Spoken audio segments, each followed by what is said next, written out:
Hello viewers, welcome back to my YouTube channel, English and Literature with Carol. Now, I want us to continue with the self-introduction and what do you do during the interview. During the interview, you've been invited, yes, but what do you do?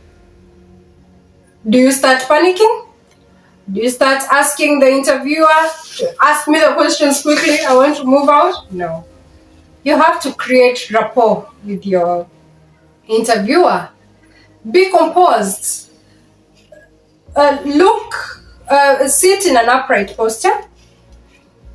You've knocked already. You have been offered. Wait until you're offered a seat. Don't go there to take a seat if you haven't been offered. Now, the first thing that they may ask you about is, tell us about yourself. That one is a heavy question. You are supposed to have the trick of self-introduction.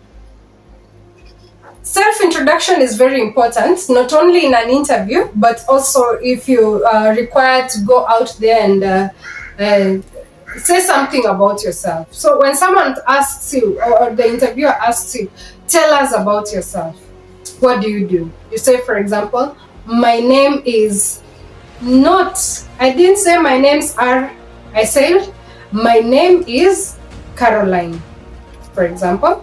Even if I have two names, I'll still say my name is Caroline Kinoti, for example. Even if you have 10 names, you will say my name is, mention your name. At least they need to know, are you comfortable? You don't use titles. You may be a doctor, you may be a professor or Mr., Mrs.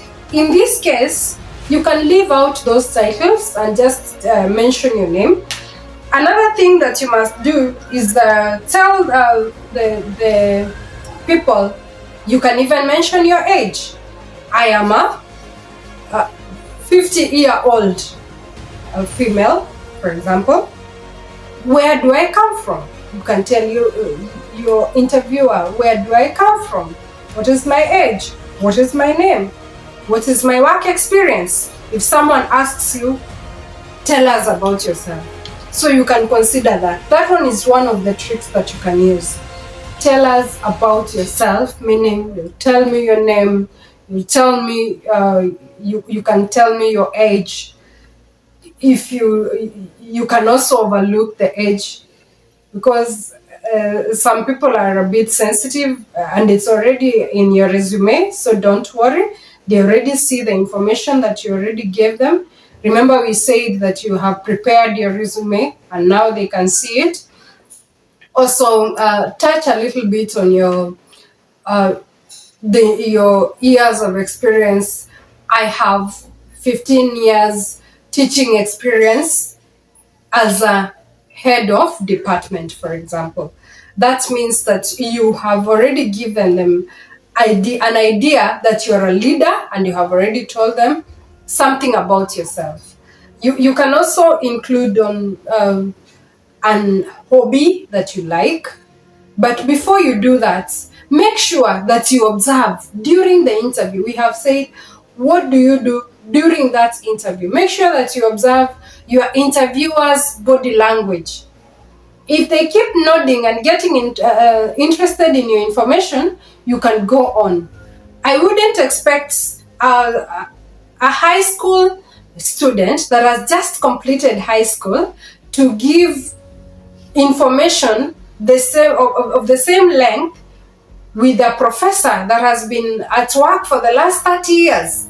So, or a CEO, a manager. That means we don't have a strict way of self-introduction.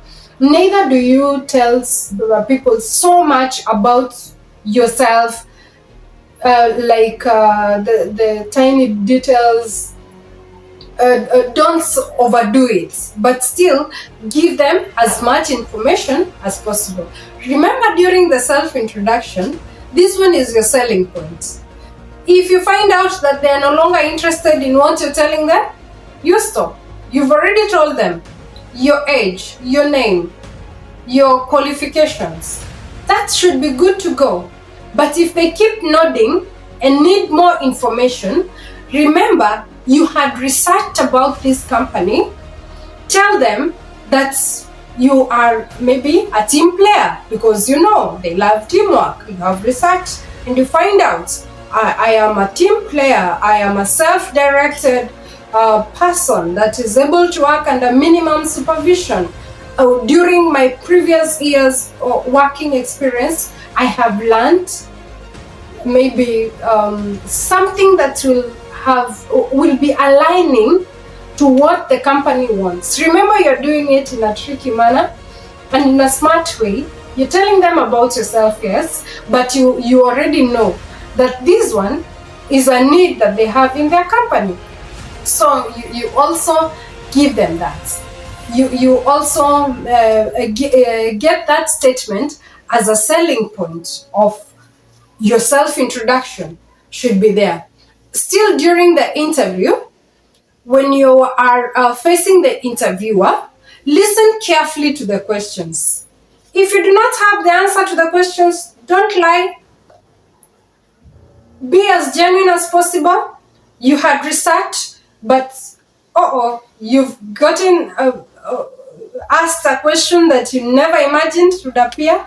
Be honest and genuine and tell them, okay, I'm sorry, I do not have the answer. Instead of lying, avoid lies, avoid sounding desperate during the interview.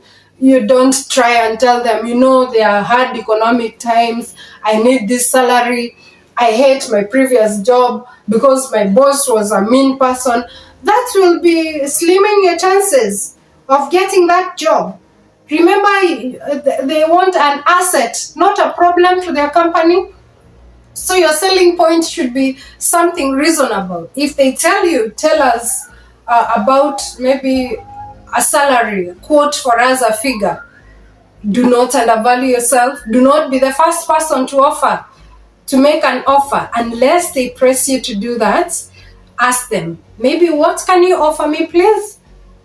And now from there, it opens for you the door to make a negotiation. But immediately you make a negotiation, you may undervalue yourself. Maybe they had planned to give you a 7-figure salary and you're here negotiating on a 5-figure salary. They're asking themselves, what kind of a person is this? So don't be the first person to make an offer. You don't stand to lose when you jump into conclusions and trying to make an offer. Make sure that you have patiently, you have been researching, yes, on this company, and have an average. When they give an offer, then you can have an average of not an unreasonable amount. And definitely we've said you are presentable enough, you sound confident, believe in yourself. I know interviews can really take a lot of your energy, but believe in yourself, because you are the asset. You are the person that they have been looking for. They know they have a need for you. Do not undervalue yourself. Do not underestimate yourself. That is the power of the person that you really would like to be. I know you'll come back here and tell me, actually, you got a job and you're able to introduce yourself in a apt manner, very appropriate, and you're able to have that job opportunity that you've always been looking for. Thank you for being here. Thank you for always subscribing to my YouTube channel. Please share. All the best in your interviews, and please come back here and give me some feedback. Bye. See you later.